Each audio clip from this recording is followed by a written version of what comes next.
Hallo und herzlich willkommen zum Aktiengramm-Podcast. Die letzte Folge ist schon ein paar Wochen her und das hat zwei Gründe. Zum einen das leidige Thema Steuererklärung, was mir sehr viel Zeit und Nerven in den letzten Wochen geraubt hat. Und zum zweiten eine Hausarbeit, die ich jetzt auch in den nächsten Tagen abgeben muss mit meinem Fernstudium. Drückt mir die Daumen, dass das alles so klappt. Umso mehr freut es mich aber, dass ich trotzdem in der Zwischenzeit noch ein Interview machen konnte für den Podcast. Und zwar hatte ich den Timo Bautzus von Extra ETF zu Gast.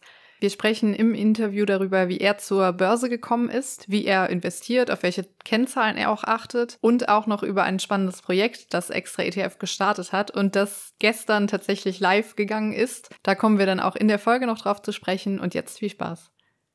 Mein heutiger Interviewgast ist Timo, Chefredakteur bei Extra ETF und wie immer würden wir mit einer kleinen Vorstellung starten. Also hi Timo, schön, dass du da bist. Hi Lisa. Kannst du dich kurz einmal vorstellen, wir bist du und was machst du? Ja, sehr gerne. Also, mein Name ist Timo, ich bin 40 Jahre alt, Chefredakteur bei Extra ETF. Ich habe mal früher ganz klassisch eine Bankausbildung gemacht, bin dann studieren gegangen, habe Journalistik studiert, später dann bei Focus Money gearbeitet als Börsenjournalist, habe da unter anderem auch den YouTube-Kanal Mission Money mit aufgebaut.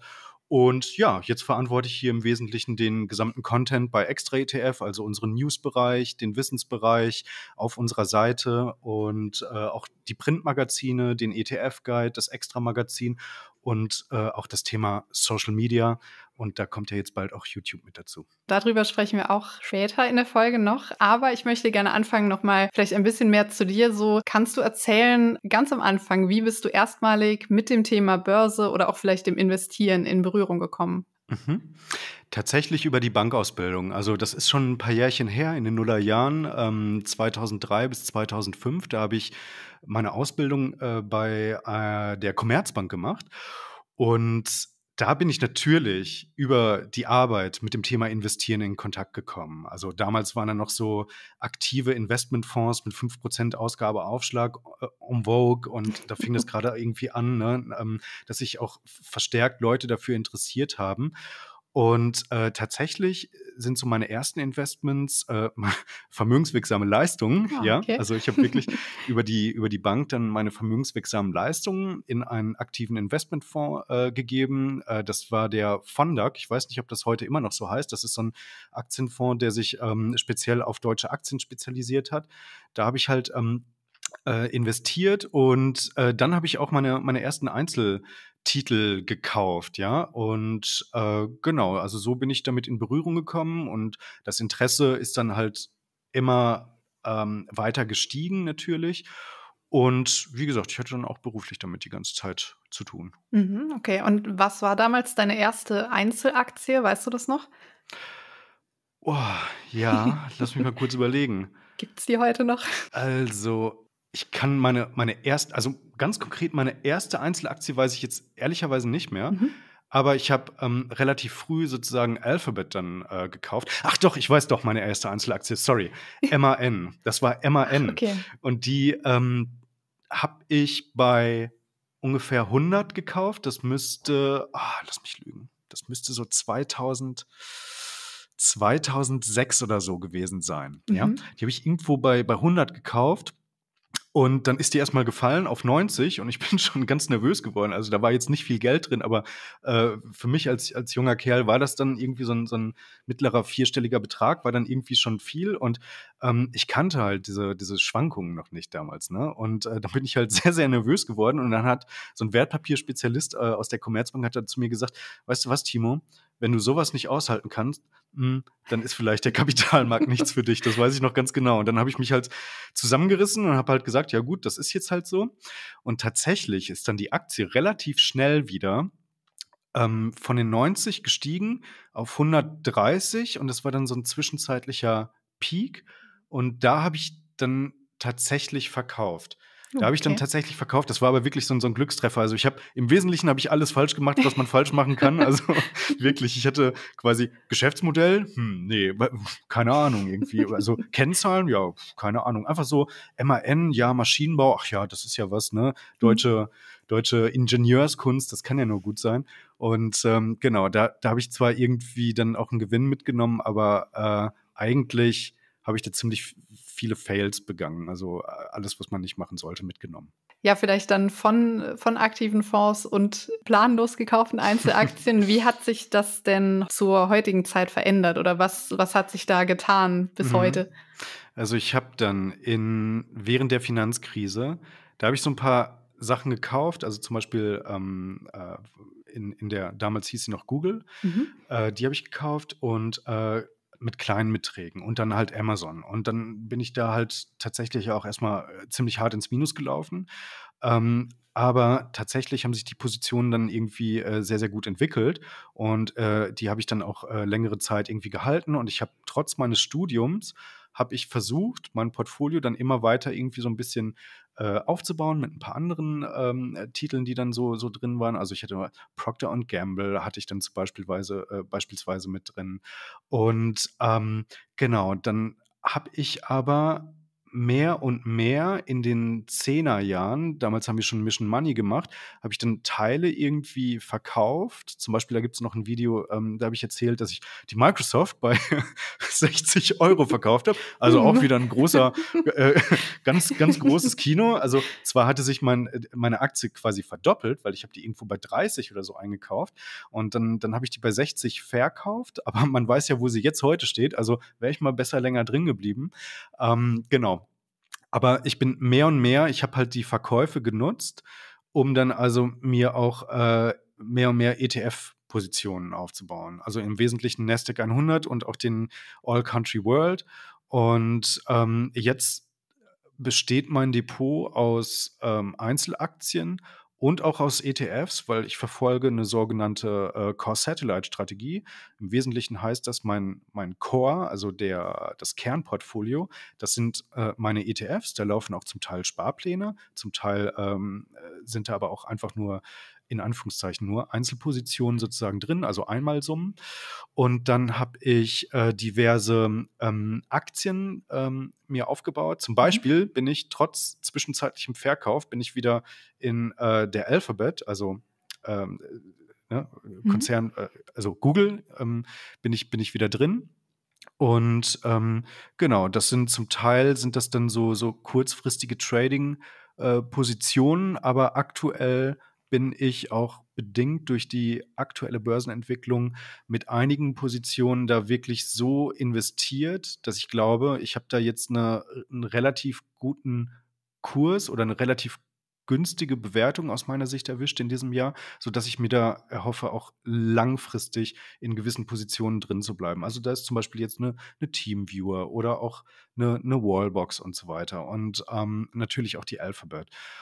Und deswegen bin ich aktuell da sehr, sehr zufrieden und mache aktuell relativ wenig, weil ich meine Cash-Position eigentlich schon nicht zu 100%, aber zum Großteil in diesem Jahr aufgebraucht habe, um jetzt also mich in den fallenden Markt einzukaufen. Mhm, okay. Und, hast du das dann auch wirklich so getrennt, dass du sagst, du hast irgendwie ein Extra-Depot, wo du vielleicht die spekulativeren Dinge machst oder die kurzfristigeren Trades Mhm. und eins, wo dann wirklich das Langfristige, vielleicht auch die Altersvorsorge drin liegt? Oder wie trennst du das, dass du da jetzt nicht mal irgendwas vermischst oder aus der Mhm. Altersvorsorge dann doch Trading wird? Wie gehst du da vor?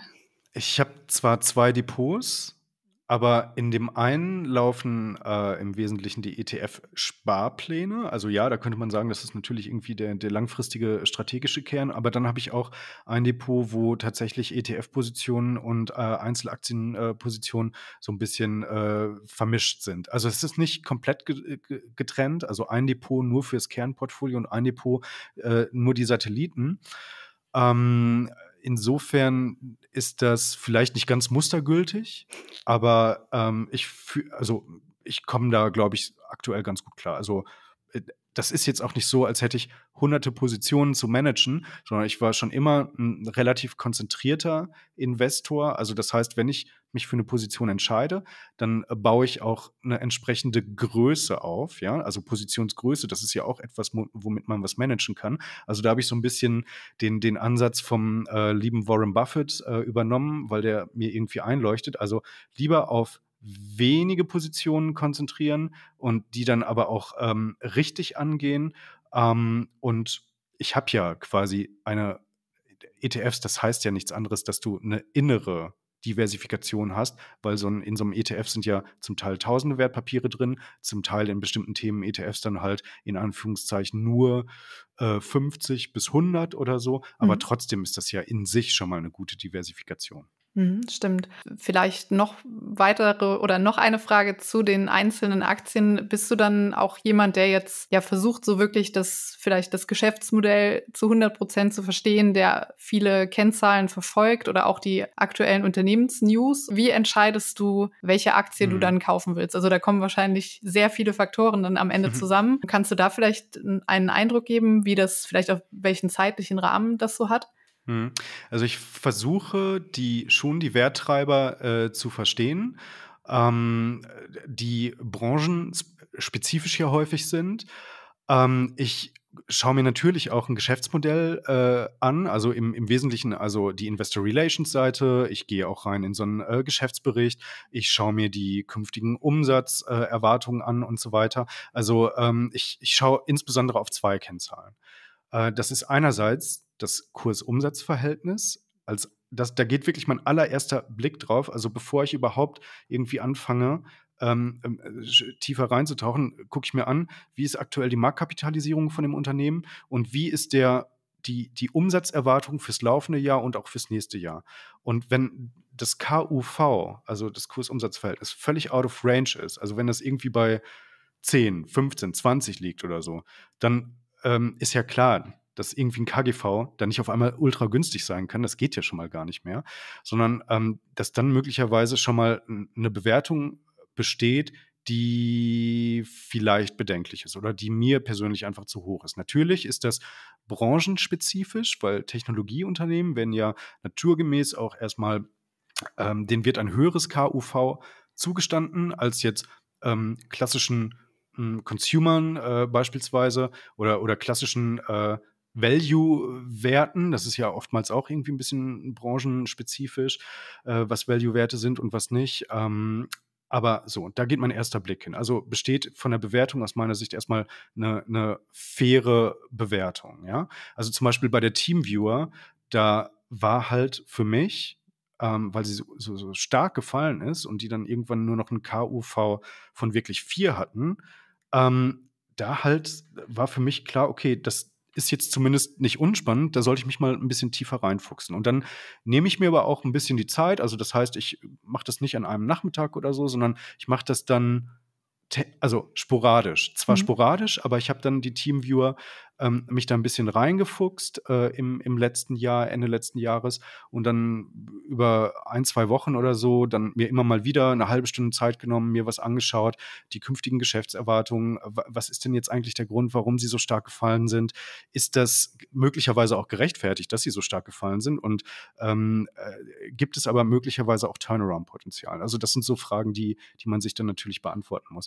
Aber ja, KUV ist ein wichtiges Thema. Und das Zweite ist EBIT-Marge. EBIT-Marge finde ich total wichtig. Also das ist ja, aus meiner Sicht ist das eine gute Kennzahl für die Profitabilität eines Unternehmens.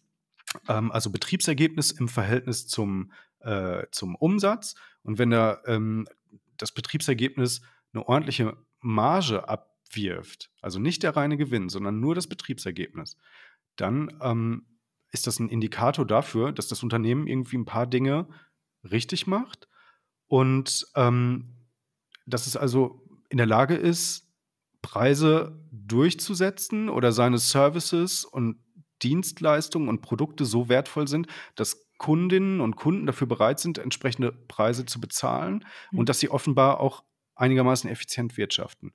Und das sind so Dinge, die ich mir dann zu Gemüte führe. Also im Wesentlichen sind das tatsächlich so die beiden wichtigsten Faktoren. Mhm. Mir ist zum Beispiel Dividende, Dividendenrendite und so, das ist mir eigentlich überhaupt nicht so wichtig. Okay, ja, ganz, ganz gegenteilig zu mir quasi. Ja, aber das ist ja auch, ne, es gibt ja nicht diesen einen Weg oder Genau, ja. ne, so Dogmen. Da bin ich immer wenn man immer irgendwie sagt, ja, also Weltportfolio, es gibt ja also Weltportfolio, ETFs 70-30 und sonst nichts. Das halte ich, ja, das stimmt halt nicht. Also aus meiner Sicht. Kann jeder anders sehen. Aber Und hast du denn vielleicht auch so eine Branche, die du sehr bevorzugt behandelst oder wo es dir mehr Spaß macht, dich mit zu befassen? Wahrscheinlich die Technologiebranche, Ja, oder? Ja, ja, okay. schon, ja. Ja, ja.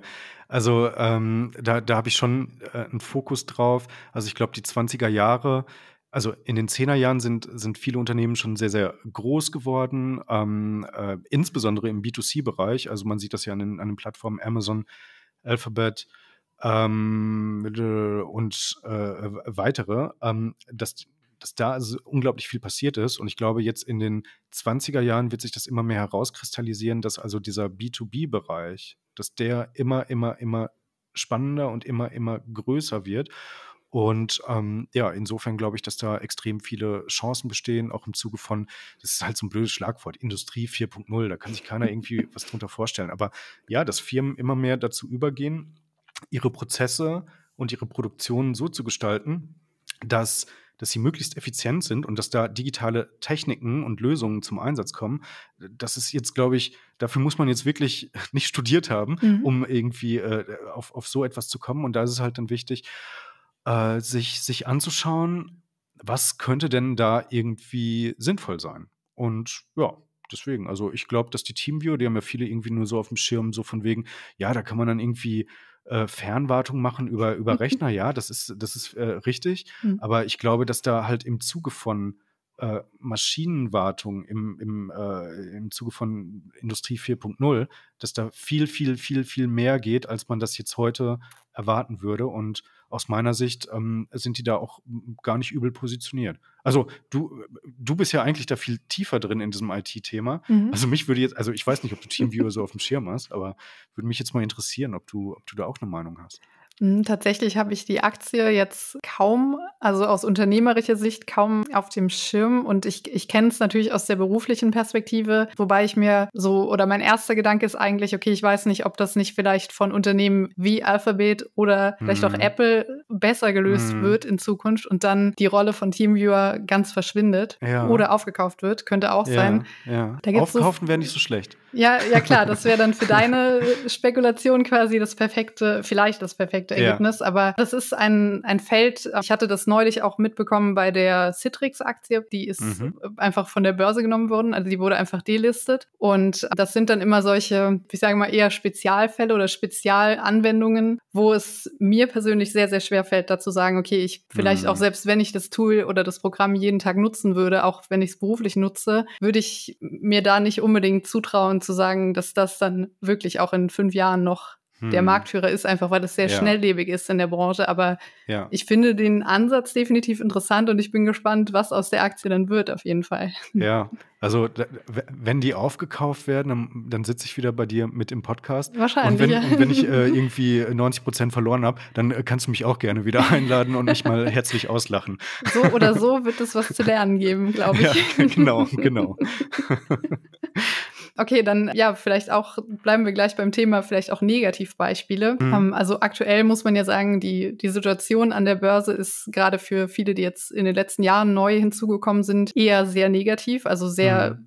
frustrierend teilweise ins Depot zu schauen. Teilweise bekomme ich auch über Instagram Nachrichten von Abonnenten, die einfach schon sehr demotiviert sind, auch nicht mehr so die Lust Mhm. haben auf das Investieren, wo man wirklich mitbekommt, die Stimmung ist schon gefühlt am Boden bei manchen. Mhm. Und klar, man versucht, die Leute zu motivieren, zu sagen, dass solche Phasen immer vorkommen. Da wäre meine Frage, wie ist das für dich aktuell? Wie gehst du gerade mit der Situation um? Kannst du gerade wirklich so sagen, ja, gerade ist es einfach günstig einzukaufen, gute Gelegenheiten? Oder hast du auch ja solche Phasen, Mhm. wo du vielleicht das ein bisschen schwieriger findest?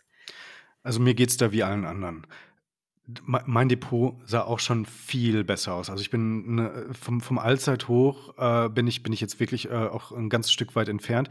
Das Gute bei mir ist, oder das Positive bei mir ist, dass ich halt das Glück hatte, diverse Cash-Positionen irgendwie noch zu haben und auch zum richtigen Zeitpunkt zu haben und dann halt ähm, nicht nicht zu früh reinzugehen. Ja, also das heißt, das ging jetzt möglicherweise vielen anderen nicht so. Und da sind vielleicht die Verlustpositionen dann irgendwie auch ein bisschen größer oder ist dann halt so ein Depot auch einfach kompletto ins Minus gelaufen ist. Das ist total unschön und da kann ich auch jeden verstehen, wenn er sagt, hey, wisst ihr was, ich hau jetzt in den Sack, weil das bringt ja nichts. Das wäre aber so der falsche Ansatz. Da halt einfach nochmal wirklich resetten und einfach nochmal sozusagen in sich gehen und sich hinterfragen, hey, warum mache ich das denn jetzt eigentlich? Mache ich das jetzt wirklich, weil ich will, dass mein Depot jetzt gerade 10%, 15% vorne ist, was irgendwie natürlich auch ein schöner Ego-Booster wäre.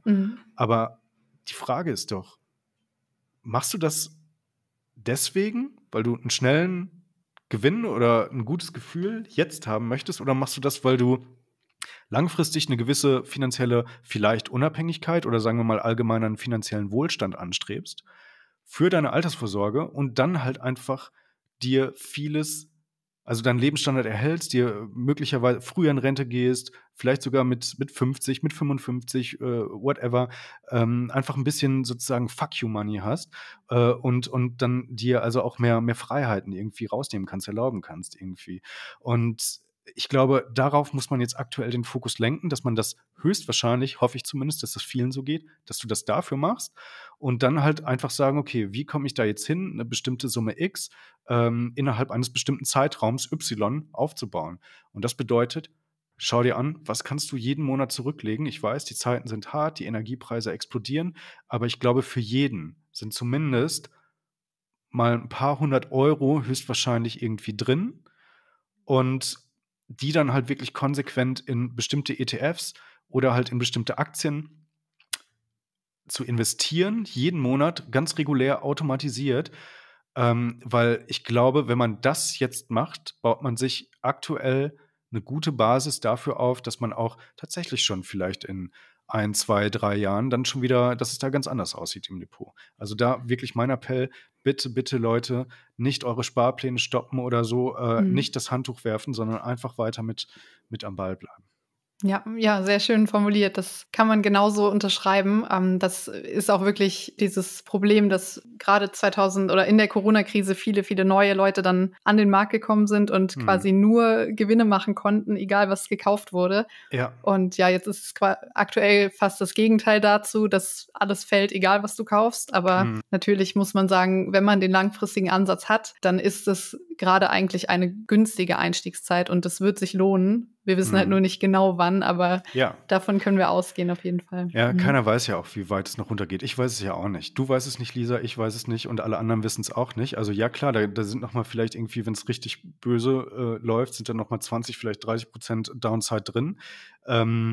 Aber vielleicht, wenn es wider Erwarten doch noch irgendwie ein bisschen besser laufen sollte, als wir das aktuell, wo es wirklich schon ein bisschen duster aussieht im Kontext von Inflation, Rezession, Energiekrise, Ukraine-Krieg, Nachwehen der Corona-Krise und so. 5 mega krasse Unsicherheitsfaktoren. Wenn man jetzt davon ausgeht, dass sich vielleicht so ein paar Faktoren dann irgendwie in Wohlgefallen auflösen, dann ist da auch tatsächlich aus meiner Erfahrung dann relativ schnell wieder auch eine ordentliche Upside drin. Und das ist aber natürlich nicht garantiert. Also, wenn jemand jetzt Cash-Positionen hat, würde ich sagen, zwischen kompletto All-in gehen, 100% alles reinknallen und zwischen 0% gar nichts machen, einfach an der Seitenlinie stehen bleiben, da gibt es ja auch noch was dazwischen. Also es ist nicht immer binär, ne? Also es ist nicht 0 oder 1, sondern halt einfach mal zu überlegen, ja, okay, Betrag X kann ich jetzt einfach mal automatisiert in bestimmte Titel investieren und oder auch in bestimmte Assetklassen. Also ich will jetzt gar nicht Krypto und andere Assetklassen wie Rohstoffe und so weiter will ich jetzt gar nicht außen vor lassen. Das ist immer, also wenn ich jetzt Aktien oder ETFs sage, dann steht das jetzt erstmal als Geldanlageform sozusagen für alles, also alles, was irgendwie zumindest börsennotiert ist, am Kapitalmarkt gehandelt werden kann. Und da ist halt für jeden angesagt, hey, Hausaufgaben machen. Was passt zu mir? Wo sehe ich Chancen? Und dann also auch entsprechend ins Doing kommen. Ja. Ja, sehr schön gesagt. Ich würde jetzt gerne auch überleiten und zwar vielleicht, was auch tatsächlich sehr viel dazu beigetragen hat zu dem Thema, dass einfach auch viele Leute neu an die Börse gekommen sind, viele Leute neu das Investieren für sich entdeckt haben, ist ja gerade in Deutschland auch das Thema Finfluencer. Und übles Wort, oder? Ja. Finanzblogger oder sowas gefällt mir auch besser. Aber gut, Finfluencer hat sich etabliert. Vielleicht kannst du kurz einmal sagen, was sind überhaupt Finfluencer? Und dann kommen wir zum nächsten Thema. Ja, das ist tatsächlich die Definition. Das ist echt eine gute Frage, Lisa. Also eigentlich ist jeder Börsenjournalist möglicherweise auch schon so ein Finfluencer. Also es gibt ja diesen Podcast Defner und Chapitz, da wüsste ich jetzt auch, also das sind irgendwie auch Finfluencer aus meiner Sicht. Dann Gerd Kommer ist zum Beispiel auch, ich meine, klar, der macht jetzt ein bisschen YouTube, aber ehrlicherweise, den kennen jetzt eher alle von seinen Büchern. Würde ich auch sagen, ist ein Finfluencer. Aber streng genommen sind Finfluencer für mich jetzt erstmal Personen, die halt kein großes Medienverlagshaus im Rücken haben und das hauptberuflich irgendwie in allererster Linie vielleicht betreiben, sondern Leute wie zum Beispiel du, ja, die dann halt einfach aus ihrem, ich sag jetzt mal, aus ihrem Wohnzimmer heraus angefangen haben, Finanz- und Börsencontent zu produzieren, egal auf welcher Plattform, YouTube, Facebook, Instagram, TikTok, whatever. Und dann also quasi sich eine eigene Reichweite damit aufzubauen. Das sind für mich jetzt erstmal Finfluencer. Klassisch wäre so Aktie mit Kopf. So einfach so, hey, ich mache jetzt meinen YouTube-Kanal von Mallorca aus. Ich stelle mir da irgendwie eine Kamera ins Wohnzimmer und fange einfach mal an, über meine eigene Investmentstrategie zu reden, zeige euch meine Aktien, die ich ausgesucht habe, stelle euch Bücher vor. Das ist für mich jetzt so ein ganz klassischer Finfluencer, würde ich sagen. Ne? Also Privatperson, die einfach mal losgelegt hat und dann auf einmal richtig groß geworden ist. Und das ist ja auch das Tolle, dass halt, ehrlicherweise haben das so gewisse Medien eigentlich nicht geschafft, diese Börsenkultur dann irgendwie zu entfachen. Also weder, und das ist kein Bashing jetzt, wirklich nicht, das ist keine Kritik. Aber Focus Money, Börse Online und andere Medien, die haben es halt einfach nicht geschafft, das Thema so zu transportieren, dass es halt wirklich den Leuten Spaß macht, dass dann ein gewisser Fun mit verbunden ist, dass irgendwie alle Leute irgendwie anfangen, sich wirklich für ETFs und so weiter zu interessieren. Und machen wir uns nichts vor, das ist eigentlich im Vergleich zu allen anderen Themen, die man sonst so haben kann, zum Teil auch wirklich ein bisschen langweilig und dröge und trocken. Aber dann halt einfach einen guten, smarten Ansatz zu finden, wie das Ganze mega viel Spaß machen kann. Und dass die Leute dann wirklich motiviert da loslegen und sich der Materie nähern und sagen, ach, ist ja spannend, dann lese ich jetzt wirklich mal ein Buch oder ich gucke nochmal 5 Videos oder ich gehe zu Extra ETF und fuchs mich einfach mal rein und so. Das ist, glaube ich, ein großes Verdienst von allen, in Anführungszeichen, Finfluencern, die es so gibt. Und das hat so vor 6, 7 Jahren angefangen, also das ist noch eine relativ junge Entwicklung. Und das wollten wir jetzt quasi mit unserem Dokumentarfilm, den wir darüber gedreht haben, über diese Finfluencer-Szene in Deutschland, das wollten wir würdigen. Ja, und so grundsätzlich oder mein Eindruck ist vielleicht auch ein Grund, warum ich das Wort Finfluencer nicht so sehr mag, weil es oft in den, ich sag mal, klassischen Medien ja sehr negativ dargestellt wird. Oft sehen wir da wirklich die Negativbeispiele, also die Personen, die dann eben in Dubai sitzen, sich hinter Masken verstecken und, was man da alles mitbekommt. Ja. Das sind leider dann die Leute, die mit diesem Begriff verknüpft werden. Und mit eurer Doku habt ihr ja quasi das Positivbeispiel geschaffen, also dass ihr zeigen wollt, welche Ausprägungen gibt es, wie viele verschiedene Themen können behandelt werden. Kannst du da vielleicht so kurze Insights uns geben, was ihr da beispielsweise in der Doku alles zeigt oder wen ihr da vorstellt? Ja. Also ich glaube, ich fange mal ganz kurz, weil ich weiß gar nicht, ob wir das schon erwähnt haben, dass wir das gemacht haben mit der Doku. Also wir von Extra ETF haben am 27. Oktober haben wir auf YouTube ein Video hochgeladen, 104 Minuten das Ganze, also es ist ein echter Film geworden, wo wir einen coolen Roadtrip durch Deutschland gemacht haben mit einer echten Filmcrew und dann 7 spannende in Anführungszeichen Finfluencer besucht haben. Also da ist zum Beispiel Gerd Kommer mit dabei, die Margarete von Fortuna Lista, Jonathan Neuscheler, Thorsten Tiet vom Aktienfinder und so weiter.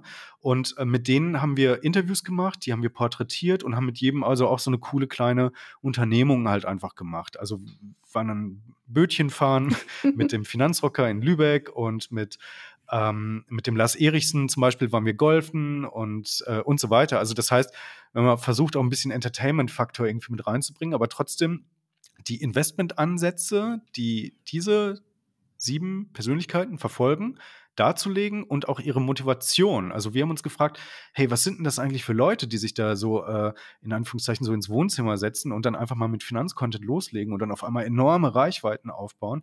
Und was treibt die an? Was ist so deren Mission? Und wir haben 7 Persönlichkeiten herausgesucht, um die komplette Bandbreite sozusagen dieser Szene abzubilden. Also Margarete ist ja ganz stark gebrandet und fokussiert auf das Thema Finanzen für Frauen. Lars Erichsen zum Beispiel ist halt bekannt für so Trading-Ansätze mit Aktien. Gerd Kommer steht wie kein anderer für passives Investieren mit ETFs.